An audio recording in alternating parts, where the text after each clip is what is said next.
Hi hello everyone, అందరికీ స్వాగతం నా సక్సెస్ హిందీ ఛానల్లో. ఈరోజు మనం 10వ తరగతికి సంబంధించినటువంటి పాఠ్యపుస్తకం హిందీ ద్వితీయ భాష నుంచి 11వ పాఠం జల్ హీ జీవన్ గురించి చదువుకోబోతున్నాం. ఇది శ్రీ ప్రకాష్ ద్వారా రచించబడినటువంటి అద్భుతమైనటువంటి కథ. మరి మొదలు పెడదామా? A water tanker delivers drinking water to this village once a week.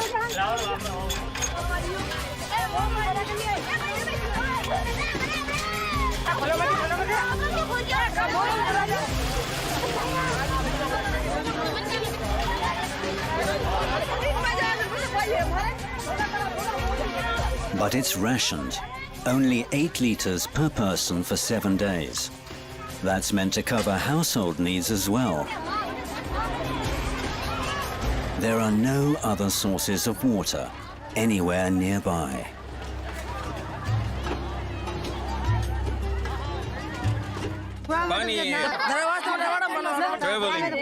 Water. बरसात भरी नहीं है तो कौन वाला बरसात में पानी नहीं आता वहां तो दिख गया है वो आया तो जो हो गया वो ही आया तो एक दिन पड़े आवे लेकिन गांव में बिल्कुल 1100 रुपया लगे रे अभी बहुत तरह का ले लो गांव हमारा उनके लिए लेकिन क्या करे चल पावन लाओ के कपड़ा धोने लाओ पानी तो है ही नहीं पानी कहां से लावे क्या करे पानी कैसे लाएगा तो पानी शाम को तो पानी पीने के लिए चाहिए ना पानी लावे क्या क्या करे अरे बात तकलीफ ही है यहां मार पानी के लिए लेकिन आपको आने के सुविधा करनी है कुछ न कुछ तो हमें पता चले कि वास्तव में घूर के आए थे अपने काम फायदे किया. The water has disappeared actually suddenly, and it is not the one village or the 2 villages, it is entire community. This is one of thousands of Indian villages where water is the most precious commodity. According to scientists, in just 15 years our planet will suffer a global crisis, the most devastating one humankind has ever faced. Everyone will be affected.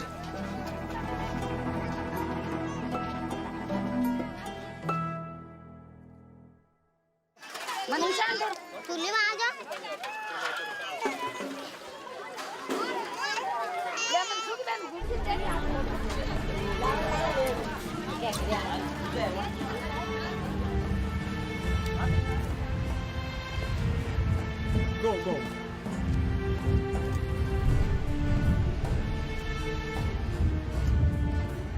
Jeevan is carrying a week's supply of water on her head. This is her share from the tanker.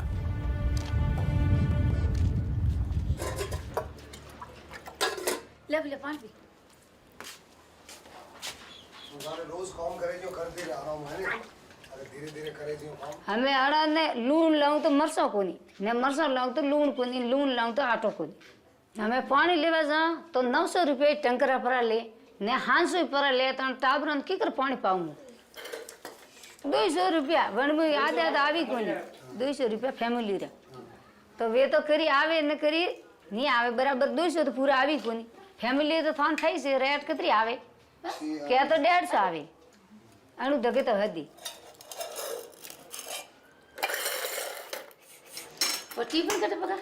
पानी की तकलीफ बिल्कुल है, पीना की तकलीफ है. पानी टंकर आवे है नहीं है गांव गाड़ी. People living in India's hot and arid regions figured out a way of collecting monsoon waters in specially created pools. They use them until the next rainy season, but the monsoon has been late for the past 2 years and all the water was used up a long time ago. हमें तो जी क्या गया कोई जगह का थोड़ा बाद गया पानी का कोई क्या वनस्पति वाले पाप डाली दिया कोई वही कहे के कोई कहे जमाना मैं पावर भागी तो को मही जो आता पर माता मार पग दो पावर भागी हो तो को बता हां. There used to be a pond here, but the local farmers have built mounds around their fields to keep the water for themselves rather than let it run into the common reservoir.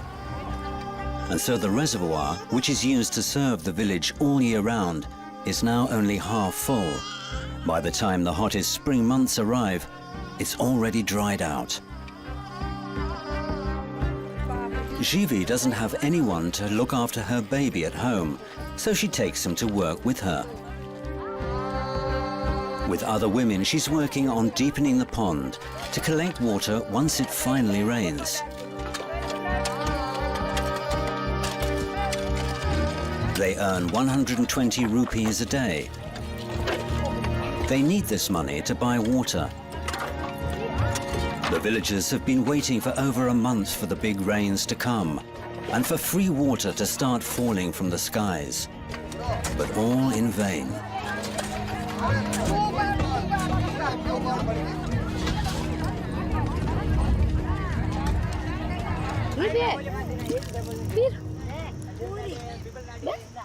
భూమి మీద 0.007% తాగునీరు కలదు. ఈ ప్రపంచంలోని అన్ని దేశాలు నీటి సమస్యతో చింతిస్తూ ఉన్నాయి. మనం జల సమస్య అనే చక్రవ్యూహంలో చిక్కుకుపోతూనే ఉన్నాం. ప్రతి ముగ్గురిలో ఒక వ్యక్తి స్వచ్ఛమైనటువంటి నీటికి దూరంగా ఉన్నారు. ప్రతి 5గురిలో ఒక వ్యక్తికి త్రాగునీరు దొరకటం లేదు. UNO ప్రకారం ప్రతి 15 సెకండ్లలో ఒక పిల్లవాడు నీటికి సంబంధించినటువంటి జబ్బుల వలన చనిపోతున్నాడు. నూనె కొరత కంటే ముందు నీటి సమస్యను మనం ఎదుర్కోవాల్సి వస్తుందని ఇది నిజం. నీటి కొరత వల్ల పంటల ఉత్పత్తి కూడా తగ్గిపోయింది. నిజం చెప్పాలంటే ప్రపంచమే దాహంతో ఉంది. పరిశ్రమలు దాహంతో ఉన్నాయి. వ్యవసాయ క్షేత్రాలు దాహంతో ఉన్నాయి. మనము కూడా దాహంతో ఉన్నాం. అందుకే బొట్టు బొట్టు యొక్క విలువను తెలుసుకోండి. దానిని చక్కగా ఉపయోగించండి. ఎందుకంటే నీరే జీవితం. మరి ఇలాంటి నీటి యొక్క మహత్వాన్ని గురించి తెలుపుతున్నటువంటి పాఠమే జల్ హీ జీవన్ హే.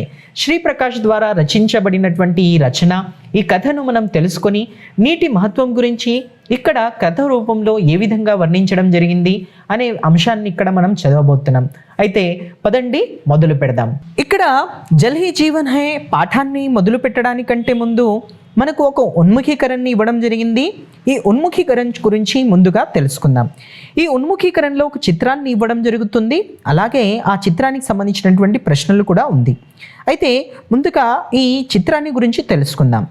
यह उन्मुखीकरण चित्र एक विज्ञापन है. यह विज्ञापन दैनिक भास्कर समाचार पत्र से लिया गया है.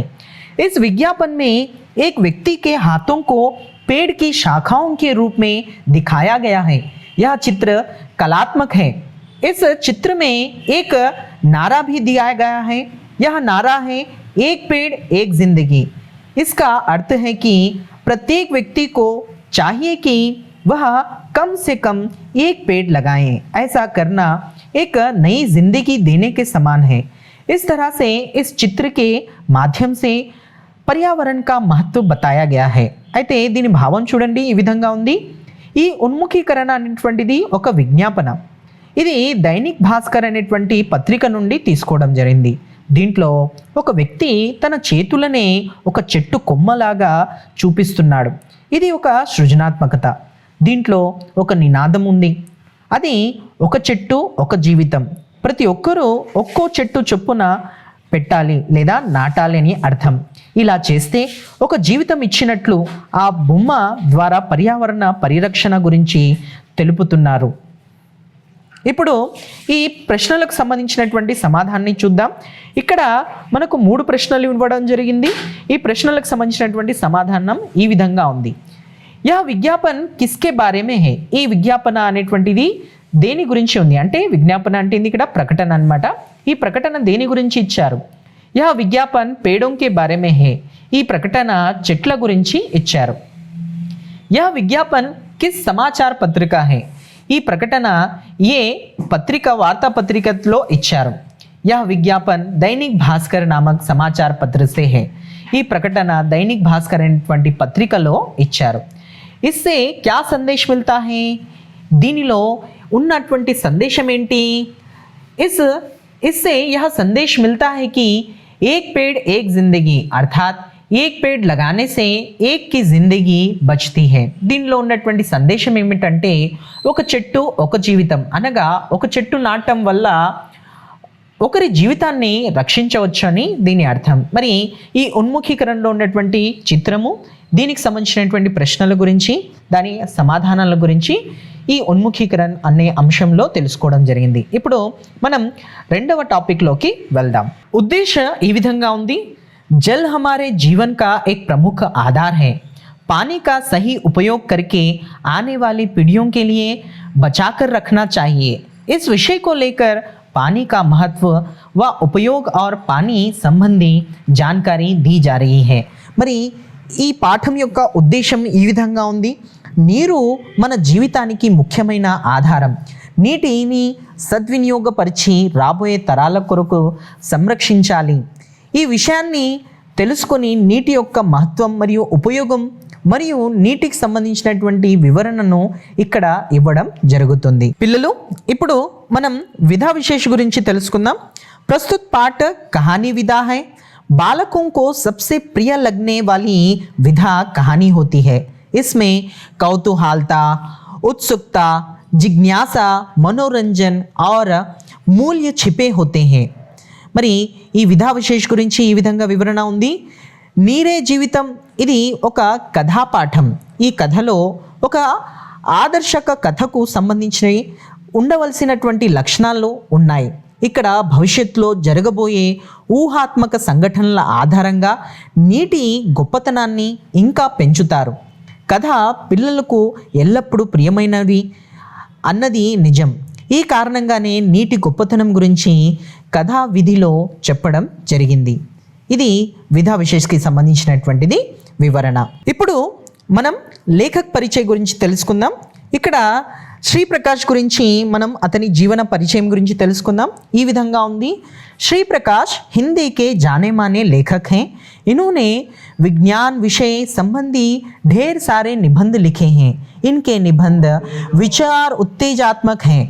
प्रस्तुत रचना संचार माध्यमों के लिए विज्ञान नामक पुस्तक से ली गई है. దీని వివరణ చూడండి.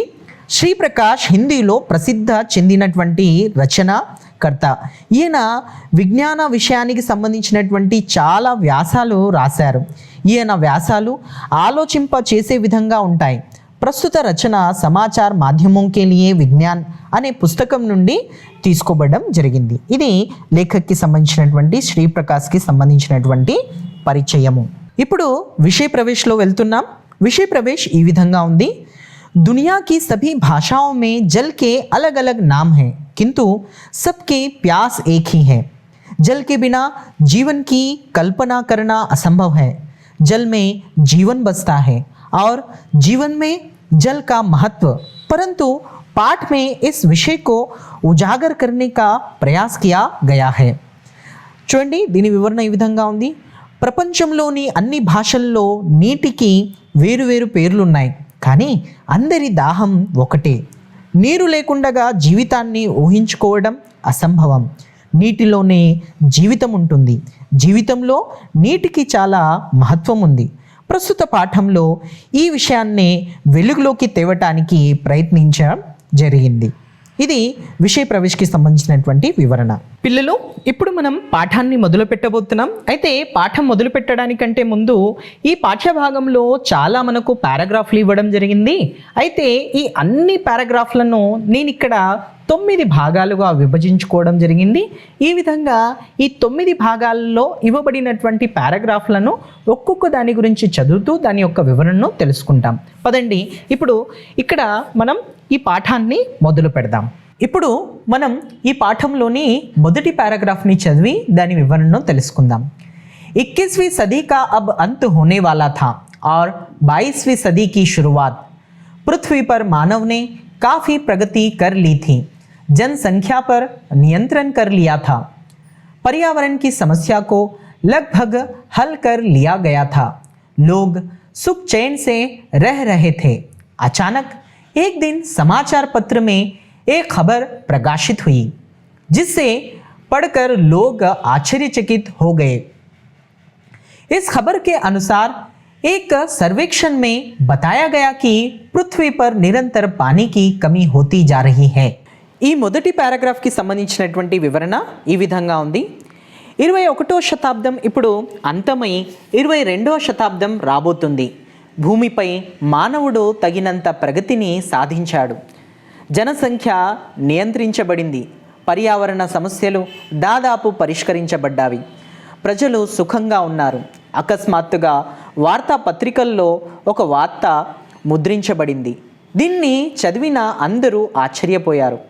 ఈ వార్తను అనుసరించి భూమిపై నిరంతరం నీరు తగ్గుతుందని ఒక సర్వేలో తెలుపబడింది. రెండవ పారాగ్రాఫ్ ఈ విధంగా ఉంది. वैज्ञानिक भूवैज्ञानिक थे। वे अपने दोस्तों के साथ बगीचे में बैठे पानी की इस समस्या पर चर्चा कर रहे थे। कुछ देर बाद शाम ढल गई और सभी लोग अपने अपने घर चले गए। प्रोफेसर दीपेश वहीं लान पर बैठे आकाश की ओर देखकर कुछ सोच रहे थे कि अचानक उनकी नज़र एक तारे पर पड़ी जो नाचता हुआ पृथ्वी की ओर आ रहा था। पृथ्वी पर उतरते उतरते वह पुनः आकाश की ओर मुड़ गया था। రెండవ పారాగ్రాఫ్కి సంబంధించినటువంటి వివరణ. వైజ్ఞానికులు భూవైజ్ఞానికులు ఉన్నారు. వీరు తమ స్నేహితులతో ఒక తోటలో కూర్చొని నీటి సమస్య గురించి చర్చించుకుంటూ ఉన్నారు. కొంత సమయం తర్వాత సాయంత్రం అవ్వగానే ఎవరి ఇండ్లకు వారు వెళ్ళిపోయారు. ప్రొఫెసర్ దీపేష్ అక్కడే లాన్లో కూర్చొని ఆకాశం వైపు చూస్తూ ఏదో ఆలోచిస్తూ ఉన్నాడు. అకస్మాత్తుగా తన దృష్టి ఒక నక్షత్రంపై పడింది. అది నాట్యం చేస్తూ భూమి వైపుకు వస్తూ ఉన్నది. భూమిపైన దిగుతూ దిగుతూ అది మరలా ఆకాశం వైపు మళ్ళీపోయింది. మూడవ పారాగ్రాఫ్ ఈ విధంగా ఉంది. ఓ ये तो कोई यान है, पर पृथ्वी पर ऐसे यान का अभी आविष्कार ही नहीं हुआ है। फिर यह यान कहाँ से आया? इस प्रश्न का उत्तर कुछ समझ में आने पर प्रोफेसर दीपेश के होश उड़ गए और दौड़ते दौड़ते अपने कमरे में चले गए। उन्होंने अपने मित्र प्रोफेसर विकास को फ़ोन किया और अपने घर बुलाकर सारी बात बताई. మూడో పారాగ్రాఫ్కి సంబంధించినటువంటి వివరణ ఈ విధంగా ఉంది. ఓ ఇదేదో అంతరిక్ష యానంలా ఉంది, కానీ భూమి మీద ఇప్పటి వరకు ఇటువంటి యానం ఆవిష్కరించబడలేదే. మరి ఈ యానం ఎక్కడి నుంచి వచ్చింది? ఈ ప్రశ్నకు సమాధానం ఆలోచించేసరికి ప్రొఫెసర్ దీపేష్ స్పృహ తప్పింది. వెంటనే పరుగున తన గదిలోకి వెళ్ళాడు. అతను తన స్నేహితుడు ప్రొఫెసర్ వికాస్ ఫోన్ చేసి తన ఇంటికి పిలిచాడు. జరిగిన విషయాన్నంతా కూడా అతనికి చెప్పడం జరిగింది. నాలుగో పారాగ్రాఫ్ ఈ విధంగా ఉంది. प्रोफेसर दीपेश की बातें सुनकर प्रोफेसर विकास को ज़्यादा आश्चर्य नहीं हुआ, क्योंकि वे ब्रह्मांड के अन्य ग्रहों पर जीवन की खोज में लगे हुए थे। उन्हें विश्वास था कि इस अनंत ब्रह्मांड में हम अकेले नहीं हैं, किसी न किसी ग्रह पर जीवन ज़रूर है. నాలుగో పారాగ్రాఫ్కి సంబంధించినటువంటి వివరణ ఈ విధంగా ఉంది. ప్రొఫెసర్ దీపేష్ మాటలు విన్న ప్రొఫెసర్ వికాస్ ఎక్కువ ఆశ్చర్యమేమీ కాలేదు. ఎందుకంటే ఆయన ఈ బ్రహ్మాండంపై ఇతర గ్రహాల మీద జీవాలు ఉనికిని తెలుసుకోవటంకు ప్రయోగం చేస్తూ ఉన్నారు. ఆయన నమ్మకం ఏమిటంటే ఈ అనంత విశ్వంలో మనం ఒకరిమే కాదు, ఏదో ఒక గ్రహంపై జీవి తప్పకుండా ఉంటుంది అని. ఐదవ పారాగ్రాఫ్ ఈ విధంగా ఉంది. ప్రొఫెసర్ వికాస్ अगली शाम को प्रोफेसर दीपेश के साथ उनके ही बाग में बैठकर प्रतीक्षा कर रहे थे कि शायद वह अंतरिक्ष यान दोबारा इस रास्ते से गुजरे. उनका इंतज़ार करना व्यर्थ नहीं गया. दोबारा वह अंतरिक्ष यान उसी रास्ते से गुजरा, लेकिन वह इस बार वापस अंतरिक्ष में नहीं गया, वह बाग में ही उतरा. प्रोफेसर दीपेश और प्रोफेसर विकास आश्चर्यचकित हो उस यान को देख रहे थे. दोनों सोचने लगे कि यह यान यहाँ क्यों उतरा? इस प्रकार पृथ्वी का चक्कर लगाने का क्या मतलब हो सकता है? क्या यह कोई जासूसी यान है जो पृथ्वी पर जासूसी करने आया है, या पृथ्वी पर किसी हमले की तैयारी करने के लिए? क्या हम जैसे बुद्धिमानों का वे अपहरण करना चाहते हैं? ऐसे कई प्रश्न उनके दिमाग में बिजली की भांति दौड़ रहे थे. तभी उस अंतरिक्ष यान का दरवाज़ा खुला और एक मानवाकृति बाहर आई जो हूबहू पृथ्वीवासियों जैसी थी, लेकिन आकार में बड़ी थी. ఐదవ పారాగ్రాఫ్కి సంబంధించినటువంటి వివరణ ఈ విధంగా ఉంది. ప్రొఫెసర్ వికాస్ మరుసటి సాయంత్రం ప్రొఫెసర్ దీపేష్తో కలిసి అతని తోటలో కూర్చొని రెండవసారి ఆ అంతరిక్ష యానం వస్తుందేమో అని ఎదురు చూస్తూ ఉన్నారు. వాళ్ళ నిరీక్షణ వ్యర్థం కాలేదు. రెండవసారి ఆ అంతరిక్షయానం అదే దారిలో రావటం కనిపించింది. కానీ ఈసారి అంతరిక్షంలోకి తిరిగి వెళ్ళక ఆ తోటలోనే దిగింది. ప్రొఫెసర్ దీపేష్ మరియు ప్రొఫెసర్ వికాస్ ఇద్దరు ఆశ్చర్యచకితులవుతారు, చూస్తుండిపోతారు. ఇద్దరు ఆ అంతరిక్షం యానం ఎక్కడ ఎందుకు దిగింది ఆలోచించసాగారు. ఈ విధంగా భూమిపై చక్కర్లు కొనటంలో అర్థమేంటి? ఏదేమైనా గూఢచారి యానమా? ఇది భూమిపై గూఢచారం జరపబోతుందా, లేదా భూమిపైన ఏదైనా దండయాత్ర చేయుటకు ఏర్పాటు చేస్తుందా? మనలాంటి బుద్ధిజీవులను అపహరించడానికి వచ్చిందా? ఇలాంటి ఎన్నో ప్రశ్నలు వారి మనసులో విద్యుత్తులా పరుగులెడుతున్నాయి. అప్పుడే ఆ అంతరిక్ష యానం తలుపులు తెరుచుకోబడ్డాయి. ఒక మానవ ఆకృతి బయటకు వచ్చింది. అది అచ్చు దిట్టుగా భూమిపై ఉన్నటువంటి మనలాగే ఉంది, అంటే మానవ మనుషుల్లాగే ఉంది, కానీ ఆకారంలో పెద్దగా ఉంది. 6వ పారాగ్రాఫ్ ఈ విధంగా ఉంది. प्रोफेसर दीपेश और प्रोफेसर विकास अंतरिक्ष यात्रियों को देखकर आश्चर्यचकित हो गए कि अंतरिक्ष में अन्य ग्रहों पर भी हम पृथ्वीवासियों की ही भांति लोग हैं। दोनों में इसकी कल्पना तो दूसरे ही रूप में की थी। तभी एक आवाज गूंजी, हेलो, हम लोग इस ग्रह से एक प्रकाश वर्ष दूर के एक ग्रह के वासी हैं। हम लोग यहाँ एक मिशन के तहत आए हैं। आवाज को सुन प्रोफेसर दीपेश और प्रोफेसर विकास के आश्चर्य की सीमा ही नहीं रही, क्योंकि उनकी आवाज भी हमारी ही तरह थी। मिशन? कैसा मिशन? क्या तुम्हारे और साथी भी हैं? दोनों ने एक साथ उस अंतरिक्ष यात्री से पूछा। हाँ, मेरे कई साथी इस संपूर्ण नीले ग्रह पर फैले थे। अब हमारा मिशन पूरा हो चुका है, इसलिए अब हम अपने ग्रह पर वापस जा रहे हैं। 6వ పారాగ్రాఫ్ కి సంబంధించినటువంటి వివరణ.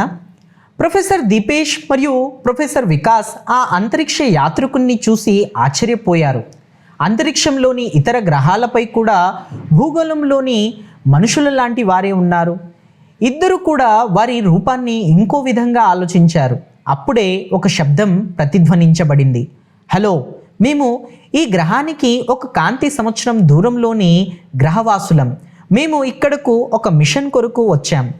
ఆ మాటలు విన్న ప్రొఫెసర్ దీపేష్ మరియు ప్రొఫెసర్ వికాస్ల ఆశ్చర్యానికి హద్దులే లేవు. ఎందుకనగా వారి మాటలు అచ్చంగా మన మాటల్లాగానే ఉన్నాయి. మిషన్ ఏంటి? మిషన్ ఏంటి? మీకు ఇంకా మీ స్నేహితులు కూడా ఉన్నారా అని ఇద్దరు ఒక్కసారిగా అంతరిక్ష యాత్రికుణ్ణి ప్రశ్నించారు. అవును, నా స్నేహితులు ఎంతోమంది ఈ సంపూర్ణ నీల గ్రహంపై వ్యాపించి ఉన్నారు. ఇప్పుడు మా మిషన్ పూర్తయింది, అందువల్ల ఇప్పుడు మేము మా గ్రహానికి తిరిగి వెళ్తున్నాం.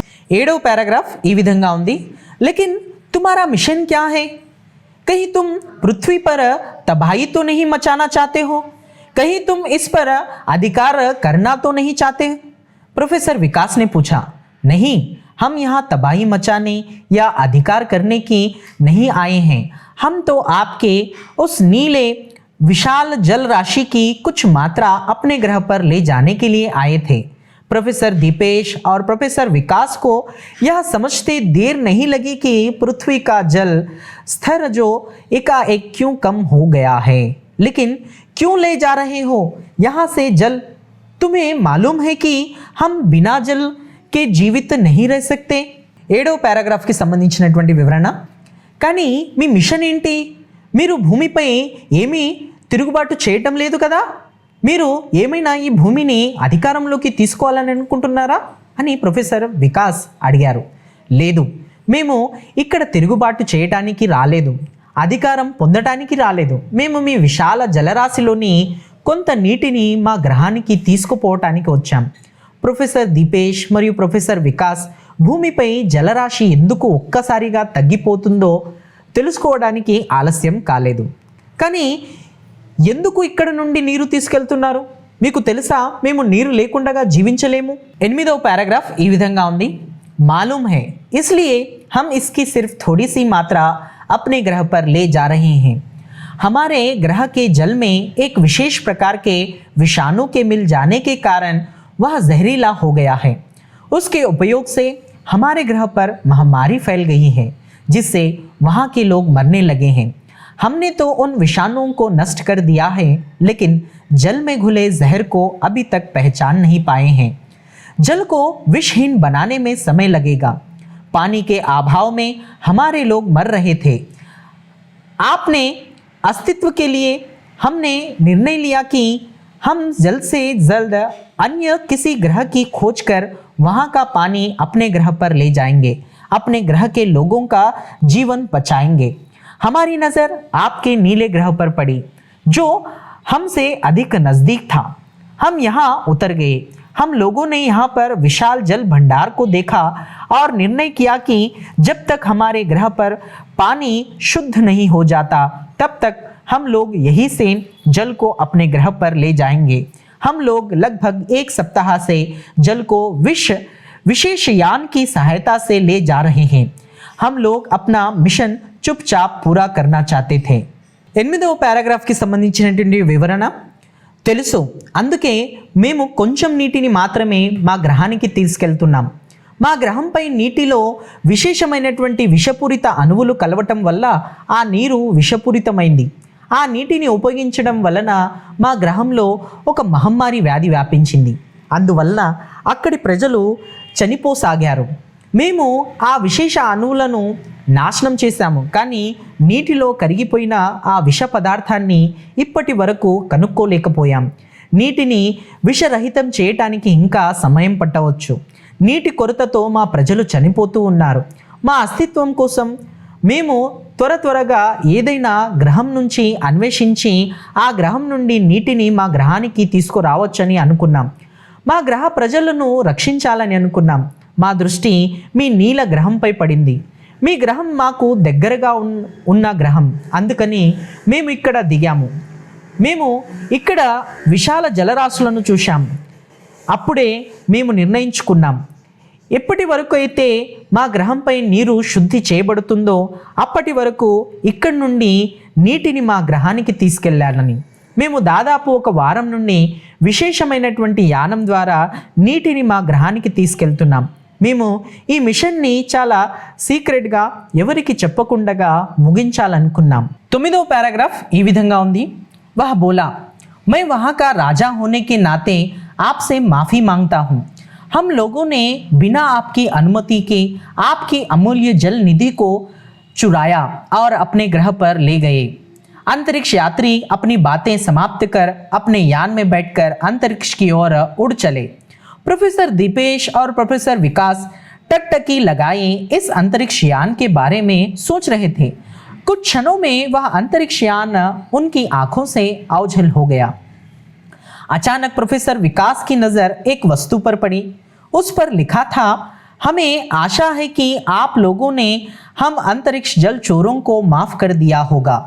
आपसे प्रार्थना है कि आप अपने जलाशयों को साफ और सुरक्षित रखें ताकि आपको भी हमारी तरह जल चोर ना बनना पड़े. आपका ही अंतरिक्ष जलचोर मित्र. సంచార్ మాధ్యమం के लिए విజ్ఞాన్. 9వ పారాగ్రాఫ్కి సంబంధించినటువంటి వివరణ.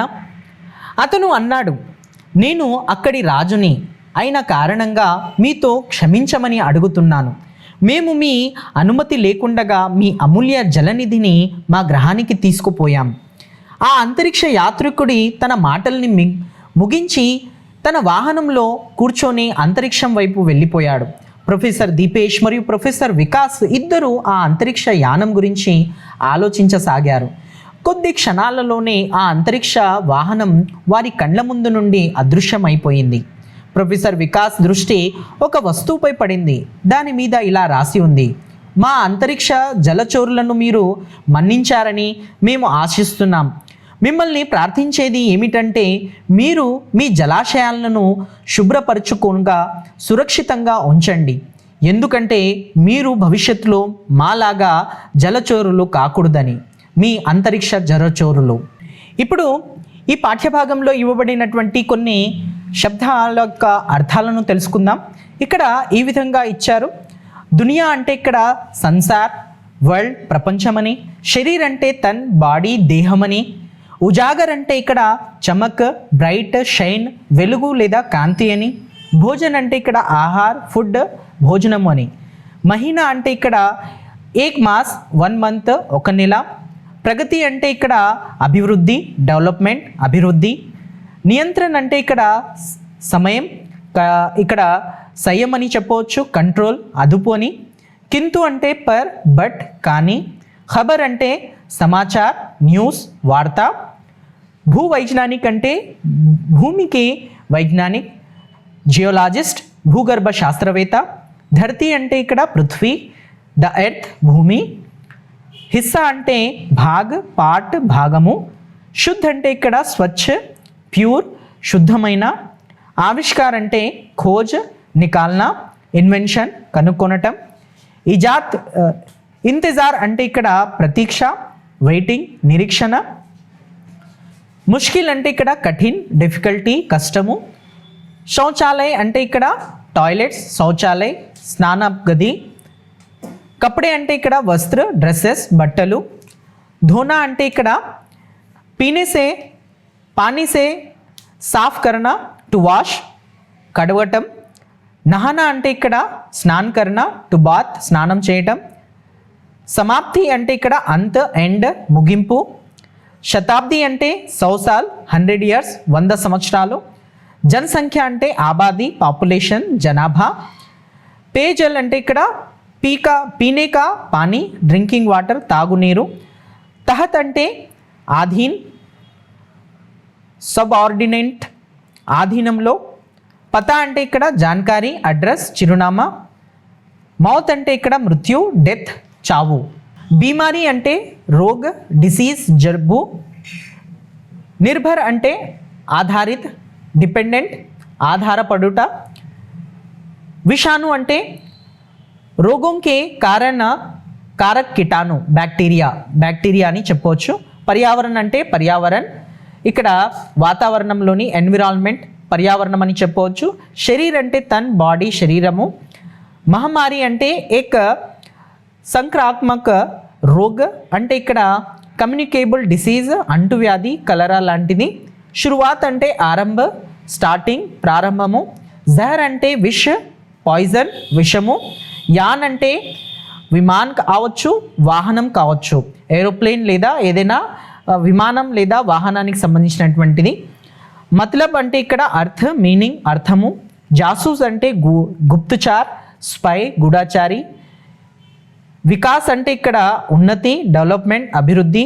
ప్రతీక్షాకరణ అంటే ఇంతజార్ కరణ, టు వెయిట్, వేచి ఉండటం. మాఫీ అంటే క్షమ, ఫర్గ్యూనెస్, క్షమాపణ. వికాస్ వాపస్ జానా అంటే ఇక్కడ లౌట్ జానా, రిటర్న్, తిరిగి వెళ్ళుట. తబాయి అంటే బర్బాదీ, ఇక్కడ మనకు డెస్ట్రక్షన్, నాశనం అని చెప్పవచ్చు.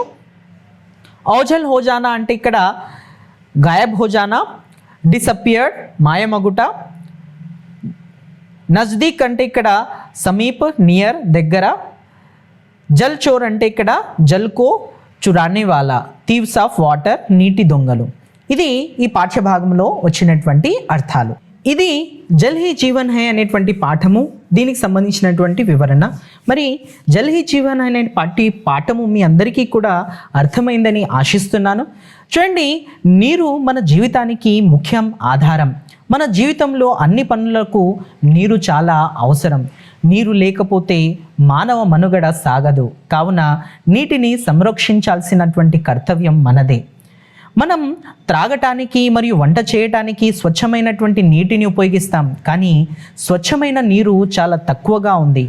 అలాంటి స్థితిలో నీటిని చక్కగా ఉపయోగించుకోవడానికి నీటిని వేడి చేసి ఉపయోగించుకోవాలి. మరియు ఉన్న నీటిని కలుషితం కాకుండా స్వచ్ఛంగా, సురక్షితంగా ఉంచాలి. పిల్లలకు నీటి గొప్పతనాన్ని తెలియచేయాలి. మన ఇంటికి వచ్చే నీటిని మనం తాగటానికి, వంట చేయడానికి, పాత్రలు కడగటానికి, బట్టలు ఉతకడానికి, స్నానానికి, ఇల్లు శుభ్రం చేయడానికి ఉపయోగిస్తూ ఉన్నాం. నీటి సమస్యల వల్ల భవిష్యత్తులో చాలా ఆపదలు వస్తాయి. నీటి కొరత వలన పంటలు సరిగా పండవు. పరిశ్రమలకు కూడా నీటి కొరత వల్ల చాలా ఆపదలు వస్తాయి. అందరికీ తాగునీరు భవిష్యత్తులో దొరకదు. భూమి కూడా నీటి కొరత వలన ఎండిపోతుంది. నీటికి సమస్యలకు సమాధానం ఏమిటంటే నీటిని దుర్వినియోగం చేయకూడదు.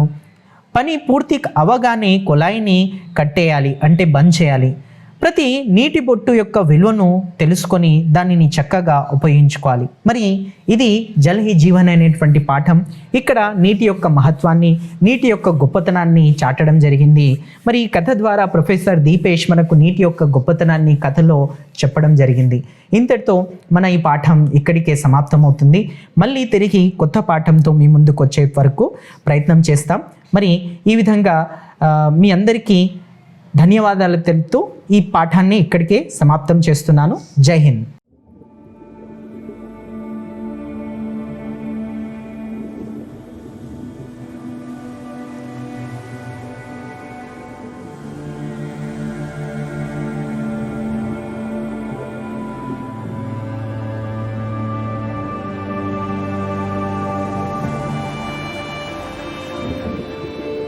Water. It's the essence of all life. We are made of it. It sustains us. It's part of who we are, and yet every day we take it for granted. Our most precious natural resource is under threat like never before. Water supply and quality is becoming an ever bigger issue in the world. We're going to be looking at fresh, clean water as nearly the oil of the future. The water supply in Dublin is operating really on the knife edge at the moment. The statistics about Dublin don't sound like a developed world city.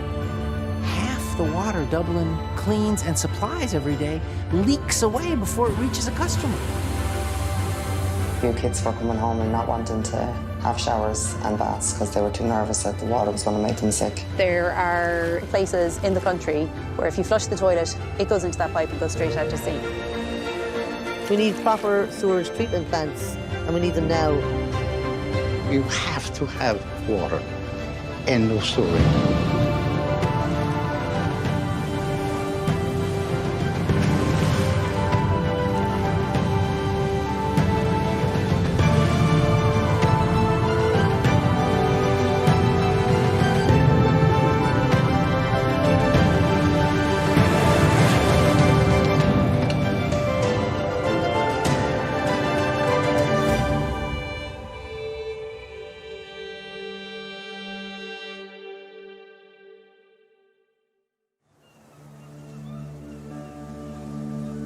Every drop of water has been through a plant,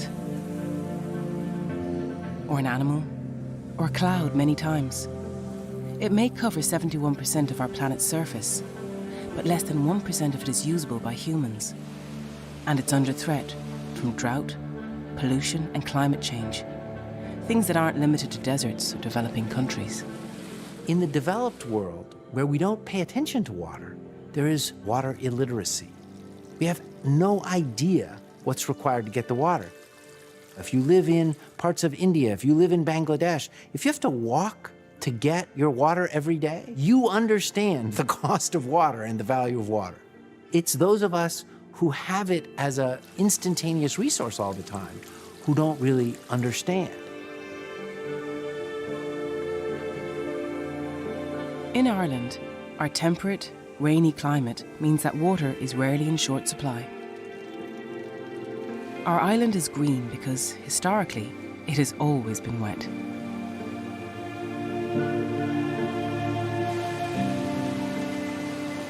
These days, no one would consider drinking raw, untreated water.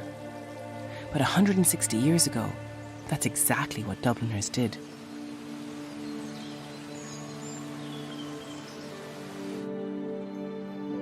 In the early years of the 19th century, the population of Dublin grew rapidly, and the city at the time was supplied with water from the canals. The child mortality rate was an enormous problem. The average life expectancy in Dublin City was about 46 years, and most of that was down to water-related illness. The provision of safe drinking water had a massive effect on public health. First major public water supply for Dublin was developed and brought into the city from the Var trade.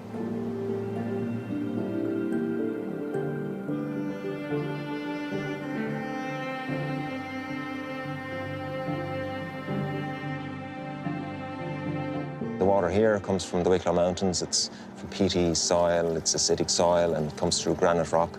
That would be aggressive to the pipes, and over decades, those pipes deteriorate. Most of the network was built up over the years in towns and cities and country areas.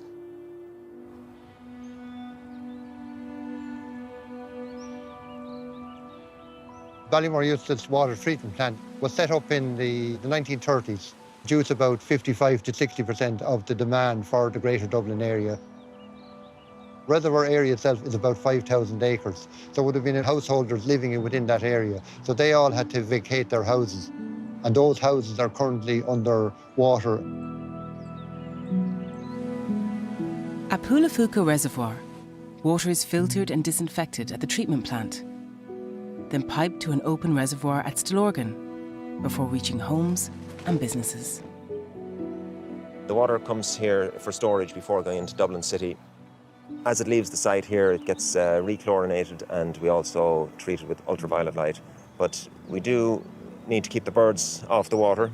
So we have a falconer that comes in every day, and that essentially keeps the birds at bay and helps us to maintain the water quality.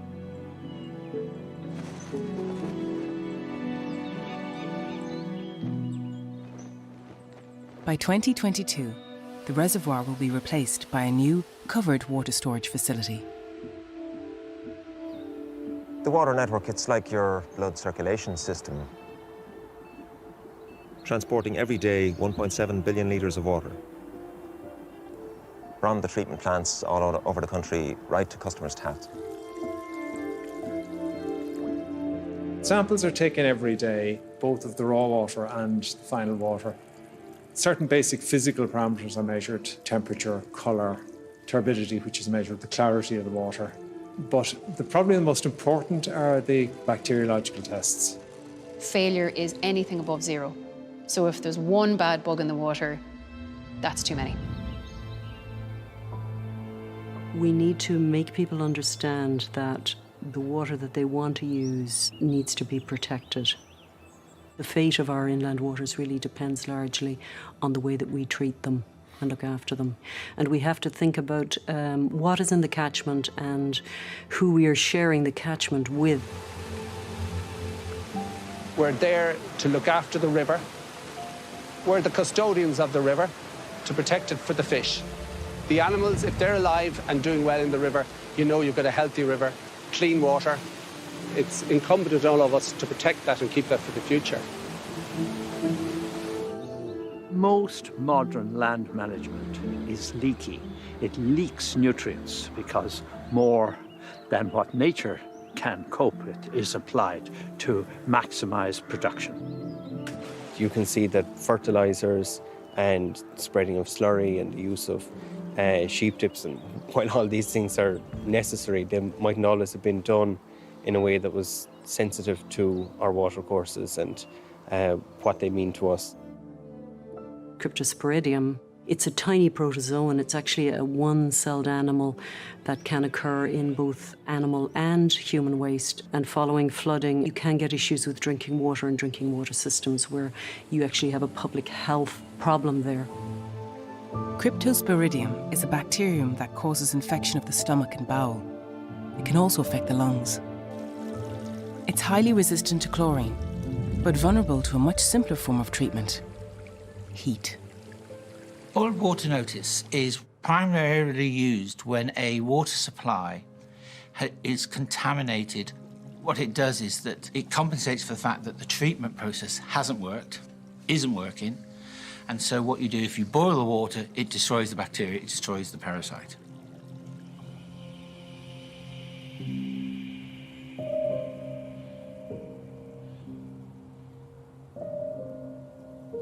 It's a constant thing that I have to think about from 7 o'clock in the morning till 10 o'clock at night. Trying to make sure the kids don't drink water while they're in the shower, in the bath. It's very hard, especially with a 4-year-old, trying to convince him to stop putting the water in his mouth. First thing in the morning is brushing your teeth, it's having to fill bottles of water. And then coming home again, drinks for dinner, boiling water for washing salads. It's constant It's a luxury to be able to, when you're buying the water, to know you're doing the right thing and you're not going to be sick out of it. But is that luxury there for everybody? I do wonder sometimes. There's a few issues as well in February when it came out around the school. A few kids were coming home and not wanting to have showers and baths because they were too nervous that the water was going to make them sick. Not just drinking it, they were afraid to touch it at all. All we have here at this treatment plant is chlorination and fluoridation. The necessary barriers that is needed to protect against Cryptosporidium just isn't provided here. We are looking to provide a 4-log barrier, which essentially means 99.99% removal of Cryptosporidium. At the moment, we have zero protection here. They did say it may be just for a few weeks and would review it, but it has been continuously reviewed since then.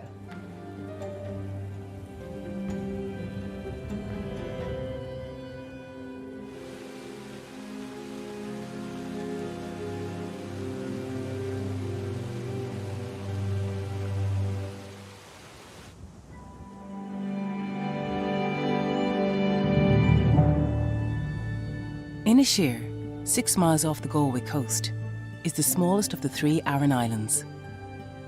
For its 260 residents, water shortages have become a part of daily life.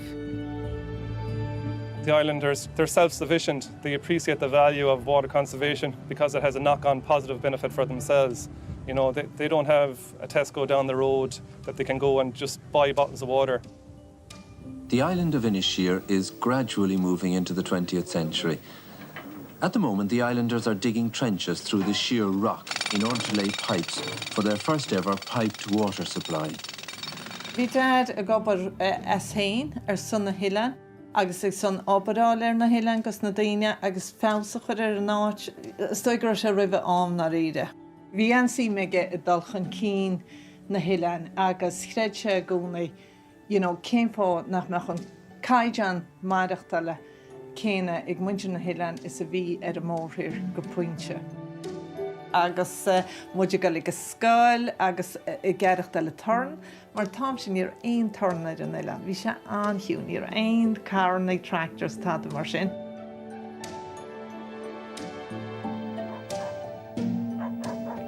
Agus dead answer, boom.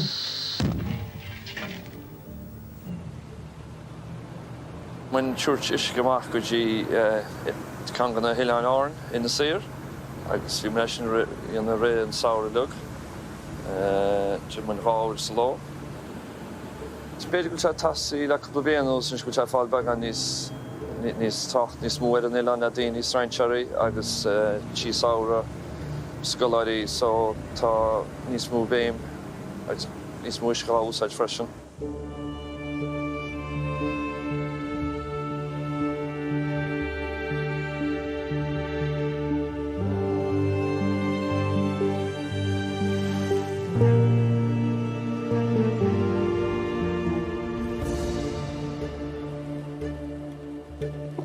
Old Commercial started down in Ringsend, as did all the other clubs.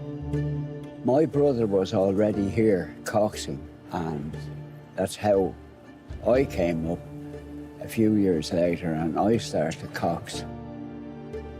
That's Emmett, that's my son. He's won the senior championship award in Inniscarra down in Cork. That's where the championships were held. Have to say the happy moments when the crew was coaching won. The place is alive.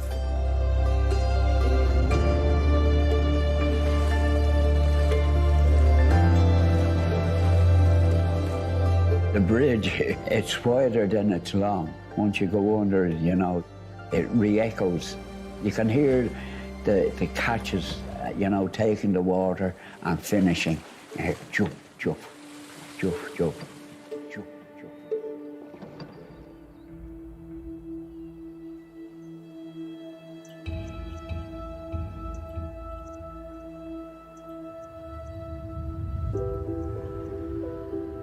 The River Liffey supplies 85% of Dublin's water. About 40% of the river's flow is purified and pumped to consumers' taps. The problem is, in recent years, demand is outgrowing what the river can supply.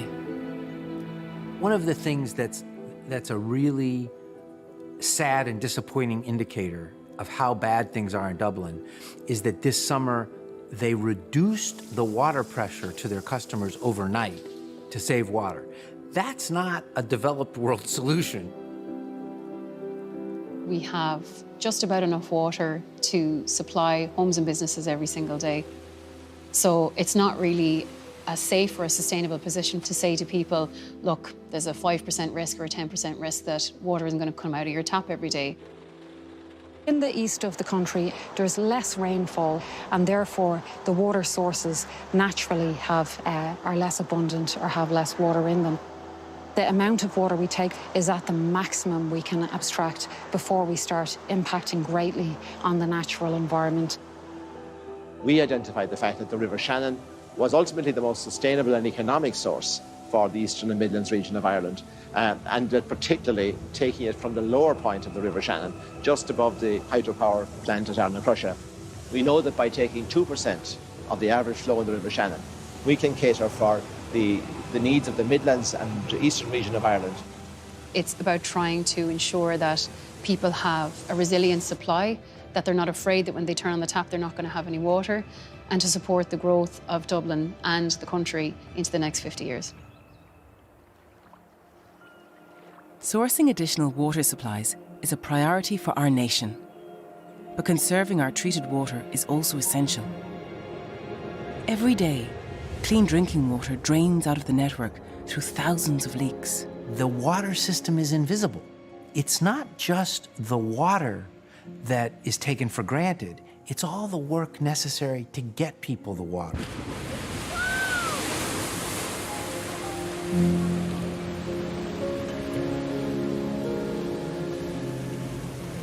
We are losing about 43% of the water that we produce to leakage, which is at a minimum twice the size it should be. If you're treating that water to drinkable levels and then it's going out into the ground, that's treatment costs, that's chemical costs. Water is heavy, so you're pumping water all over the place. If you're pumping 50% of the water into the ground, that's absolutely cash being thrown out the window. Imagine if half the Guinness that got brewed was thrown in the drain before you could put it in a bottle. People would say that's crazy. In Great Britain and Ireland, the United States, particularly the East Coast, the older cities, you have the same problem, which is really old systems delivering. And in water mains, they're under pressure, of course, so if there's a crack or a leak, that water is shooting out of the pipe. When we built these water systems to move water around and distribute water to our homes, we probably didn't think enough about the long-term maintenance of the pipes. Ireland's water pipe network was first installed over 150 years ago. Despite decades of repair and replacement, much of it is still corroded, cracked and leaking. We have found leaks in the past that are in very, very small holes in the pipework, and they can create leaks losing up to 20,000, 30,000 litres of water per day. Water meters tell you where the water is being used. And so if the standard amount is being used over here and then we go another half a kilometer and suddenly a lot of water is being used, but there's nothing there but more homes, then guess what? In the middle, there's a leak. The reality is that once we put pipes in the ground and bury them, it's hard to find them when they leak, and when they do leak, it's really inconvenient to dig them up. Very often we have to liaise with the local authority to agree the type of traffic management we need to do. The biggest challenge is actually, when you dig down, is to pinpoint exactly where the problem is. We start by using acoustics. Most basic is a listening stick, which is a steel rod. It's the old school way of finding leaks. We listen to valves and fittings around the network, and anything that's making a noise, we follow up then in that area and bring in more leak pinpointing equipment.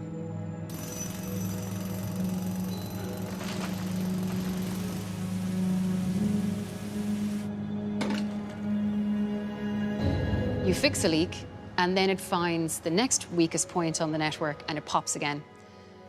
So that's quite frustrating. It can be kind of an ongoing, a domino effect, where you could fix 5 or 6 leaks and you'll have no drop in usage whatsoever. We need to repair 1,000 leaks a month, and that's just a standstill. So even if we double the budget that we have, or we double the amount of teams on the ground, you know it's going to take years, but you just have to stick at it. The only time I can imagine going after every leak is if you're in a terrible water scarcity problem, in which case every drop's value goes so high. But if you hit those moments where some of these occasions are so expensive to fix that the cost-benefit analysis is way out of whack, I would go to the ratepayer and say, I hate having a leak, but I'd rather not use your money that way. If we're going back and we're patching up a pipe on the same road day in, day out, that makes no sense. It's costing us too much money, it's disrupting the public too much, and it makes more sense to replace that pipe.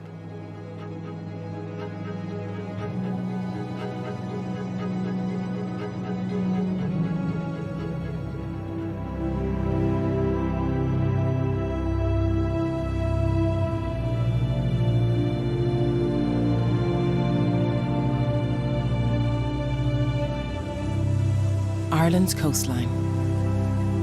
Monumental. Spectacular. Unique. Shaped by millions of years of rainfall and erosion, it's a national treasure.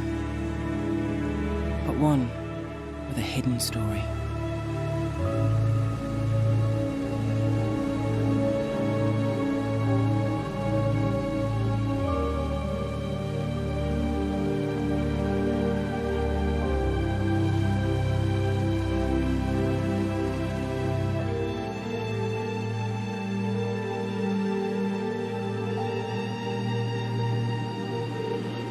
There are 38 locations around the country that raw sewage is being discharged into the environment, and that covers the wastewater from about 88,000 people, so it's very significant. There has been a reduction in the number of discharges. We know that it'll be 2021 by the time most of them are done. We historically believed you could just put the waste into the rivers, into the sea, and it wasn't a problem. All waste should be treated before it's put back into the sea. I was born and reared here in this village. This was a sleepy little village with a beautiful coastline, so pure and so perfect. It was where we swam, it's where we fished. You have a main sewage pipe running through the main street of Liscannor, and then it was coming to a small holding tank just at the edge of the sea. And due to many people visiting the area, the holding tank couldn't hold it all, so it backed up. And not only had you in Main Street it coming out the manholes, but also there was a hole in the pipe between the holding tank and the sea that actually caused a geyser of human excrement to rise up. 3 officials came out from the county council and it blew into the air 22 feet. That shows you the pollution, the pressure that's going into the bay all the time. I have a lot of friends who are surfers, so one of them was really sick at the time and he wasn't sure why, and then I kind of joined the dots and was like, wow, this is actually a really serious issue. Bluntly speaking, people were swimming in sewage. They do ingest it and they do get those diseases. We would see a number of people on a regular basis who do come in with infectious illnesses related to the stomach and small bowel, and frequently we would see ear infections as well. I surfed actually behind a pier in Liscannor. There's a storm wave there, and just that night I spent like 12 hours in my toilet, sick. And my doctor then confirmed it 2 days later that I had E. coli poisoning, and I didn't even realise that there was raw sewage running into the water there. And it's just not on. 1,500 wheelie bins of raw sewage is being discharged into Liscannor Bay twice a day, every single day. So this is a problem for the health of the marine environment, also for swimmers and surfers.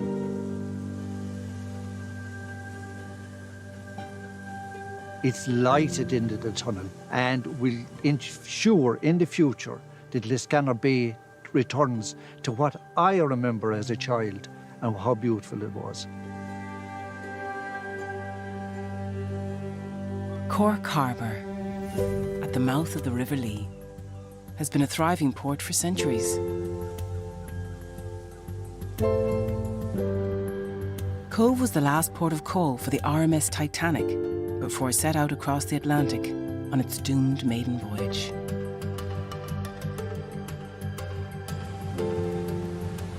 This was the natural position for a transatlantic liners. So all of the transatlantic liners between Liverpool and New York or Southampton and New York stopped at Cove. Cork Harbor is reported to be the second most beautiful natural harbour in the world. But it's well known that the effluent, raw effluent, is going into the harbour.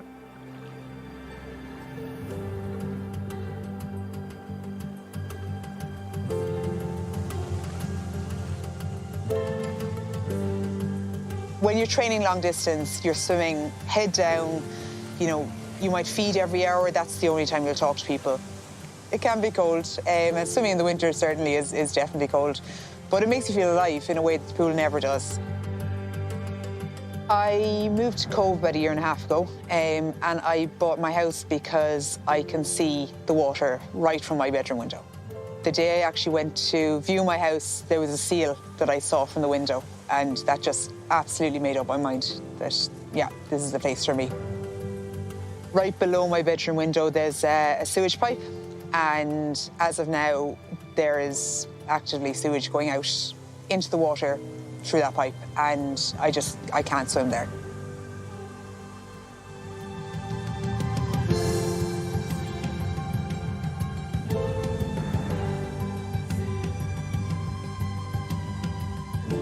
If there's magic on this earth, it's contained in water. You know, after going for a long swim in the sea, your body feels just fantastic. But you realise then after a while that your mind feels so much better as well. There's just something magic about it.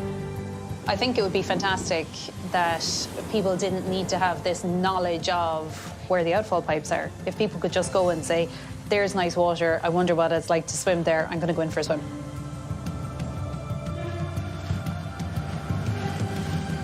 So a very simple solution to this is gather up the sewage and then pump it to a treatment plant and discharge it to sea. So what we did was we built it in reverse. We built the treatment plant first so that there was always somewhere for the sewage to go.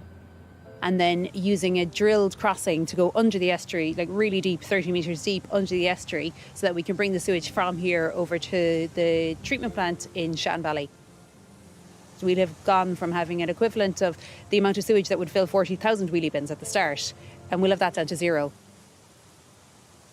So it'll take about 2 years for the harbour to regenerate, but you're going to start seeing an immediate difference in things like sewage litter because it's not going to be going straight into the harbour anymore. I just love getting up in the morning, watching the sun going up when I'm out in my boat, hauling pots. I just love it. I have some memories. We literally were able to go in to the water and kick the fish up the strand. Compare that to this year, and it's the worst year anybody has ever witnessed. Baby wipes, they're having a huge, huge impact. People are flushing them and they're almost indestructible. Any ropes that are in the water, it's like they have hands. You know, if they touch a rope, they're onto it, and you have to actually tear them off it. Plastic is our greatest friend, but our greatest enemy. It's almost indestructible. If you dump plastic, it's there for certainly a lot longer than you're going to live.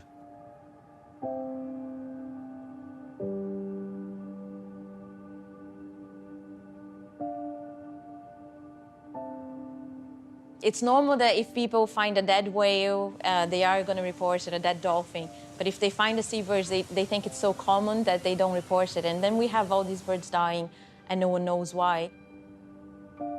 So I look at all the measurements and try to infer the cause of death. I look at the organ health of these birds and try to find out why they died. So you have a big piece of plastic here, broken down from something bigger.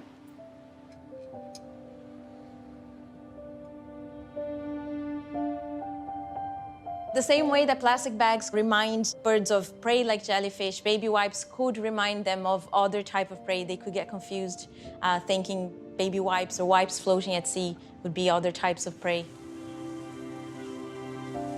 And these wipes, most of them, even though they look like a natural fabric, they are actually made of fibers of plastic. So they are definitely becoming accessible for birds or other wildlife to ingest.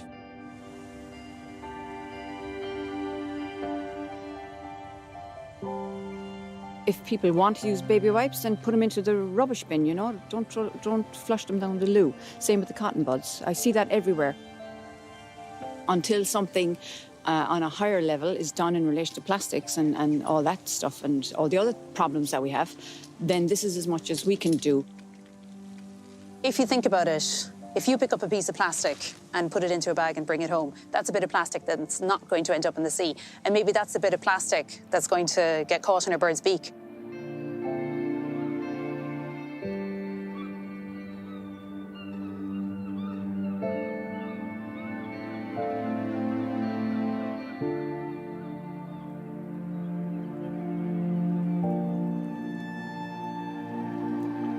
It was designed for 1.64 million population equivalent, and what's actually coming in the door at the moment is about 1.9 million population equivalent. So it is really working very hard to treat the sewage that is coming in.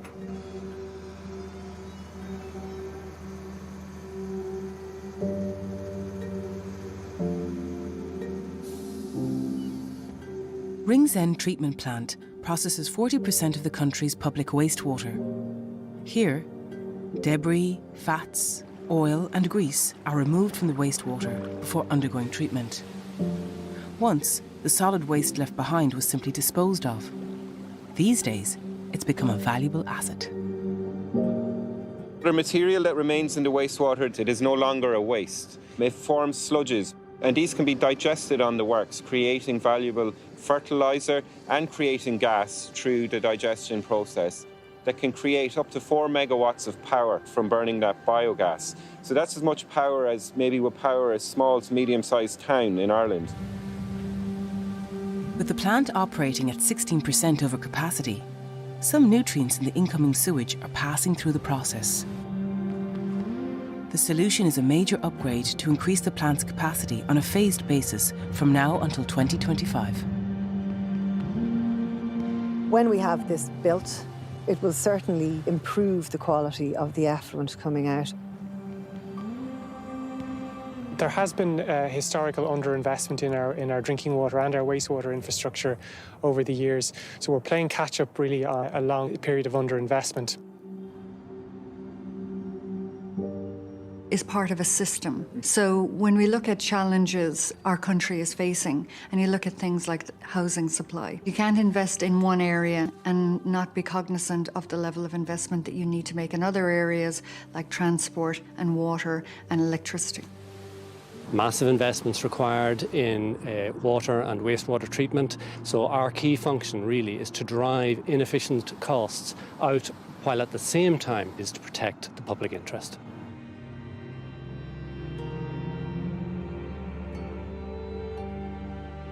How Ireland manages its wastewater is often dictated by the lie of the land: flat plains, hilly ground, coastal terrain. Each area requires its own unique solution.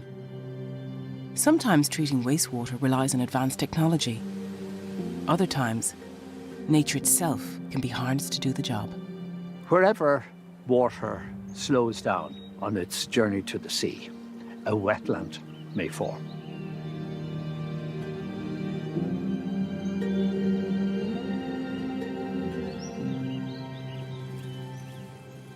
How these systems work is nicely demonstrated by looking at a small wetland system for effluents from a single house. The water comes from the house to a collection point and then flows to the first cell, then flows to the next cell. Transpiration from the plants reduces the water quantity.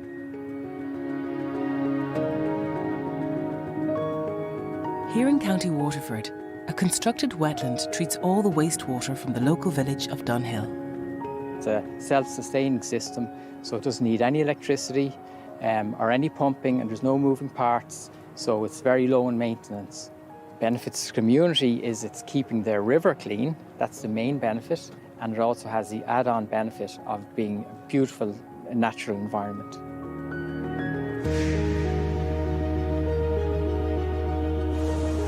Historically, Ireland's climate has been defined by mild weather, plenty of rainfall, and an absence of extreme temperatures. But with climate change, the future of a reliable water supply is less certain. In recent years, water restrictions have become a reality, which can be hard for people to understand in one of the wettest countries in Europe. There's been this remarkable wave of stories about all these incredible, wonderful archaeological discoveries in Ireland because the ground is so dry that you can see ancient settlements. We enjoy reading about those discoveries and the archaeologists are delighted. But again, there's a message there. And the message is, maybe Ireland is changing.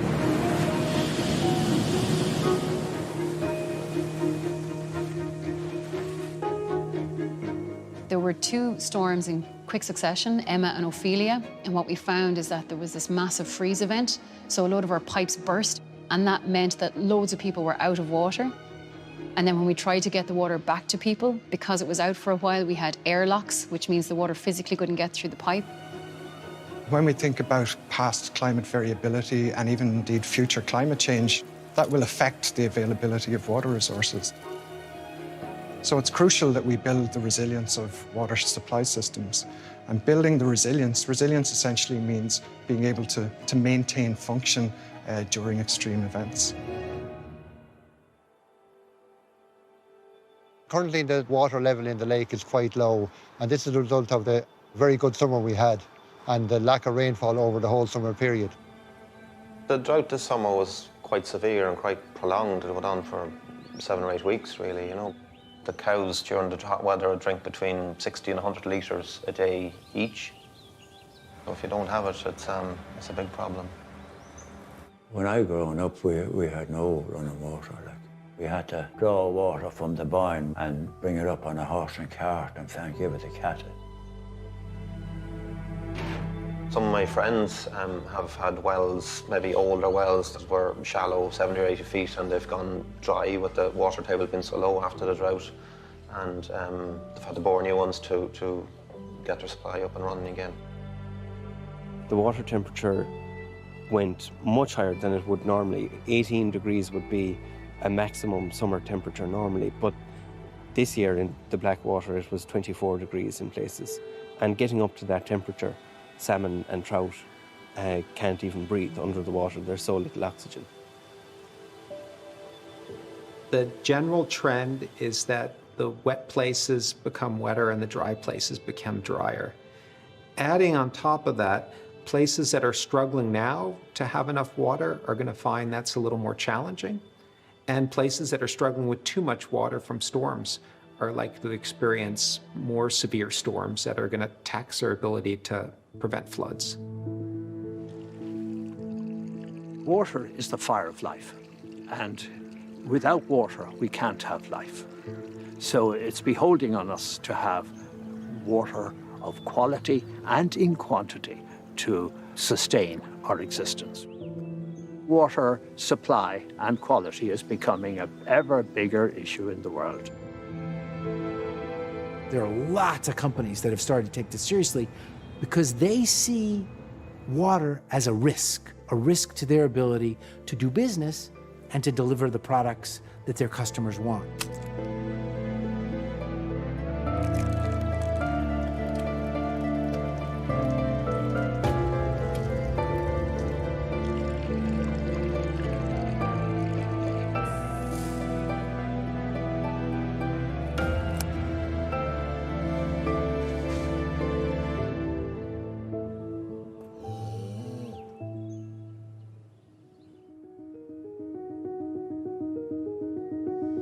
Well, did you know that there are some people who put the wrong things down the toilet? There are some silly billies who keep forgetting. Did you know that? Green Schools is an environmental education programme and it's international. We run water workshops. It's about the students doing all the work and really trying to empower themselves and then to spread the message back into their schools and into their homes. People in like places like Africa, I mean, they like have to go and collect their water and it's not even that nice. Like they have to get from the river and it's like, and it's sometimes all mucky and stuff. So you wouldn't like want to taste it at all, but if you wanted to survive, you just have to go with it.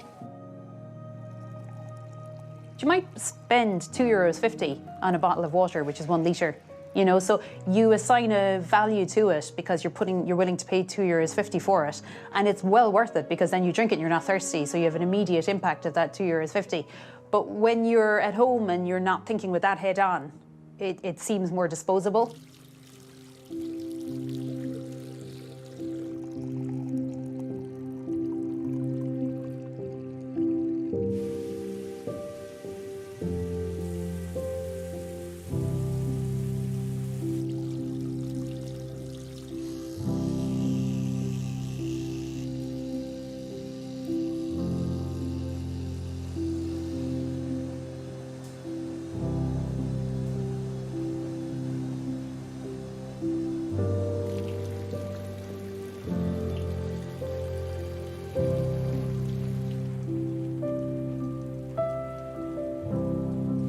Not to run the taps for drinks, just to take the first drink from the tap. Short showers, that's another one, not too long in the shower. That's for Dad as well. What's your favourite phrase about the toilet? Oh, yeah, if it's yellow, let it mellow. If it's brown, flush it down.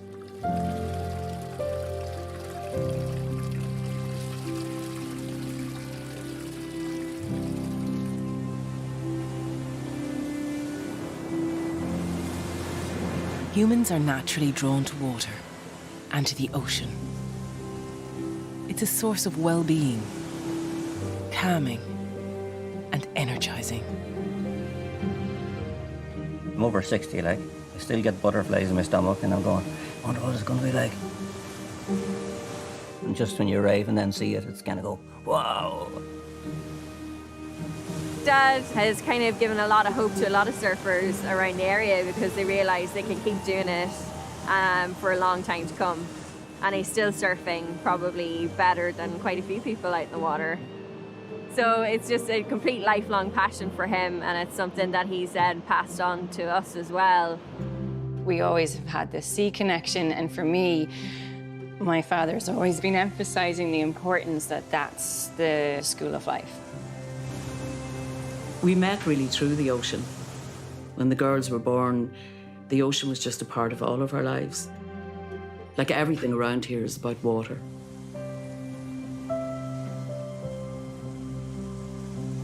A lot of people would be familiar with the Blue Flag. You could go to a Blue Flag beach anywhere around the world. But with the Green Coast Award, because we realised in Ireland we have so many stunning rural beaches that if we were to put that infrastructure in, would be destroyed, but also deserve to be celebrated because they are such excellent water quality and so well looked after.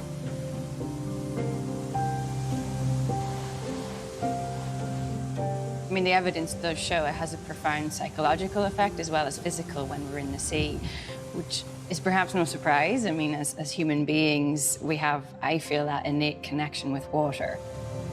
It's how we first experience life in the womb, that feeling of being suspended, of not having to fight gravity anymore.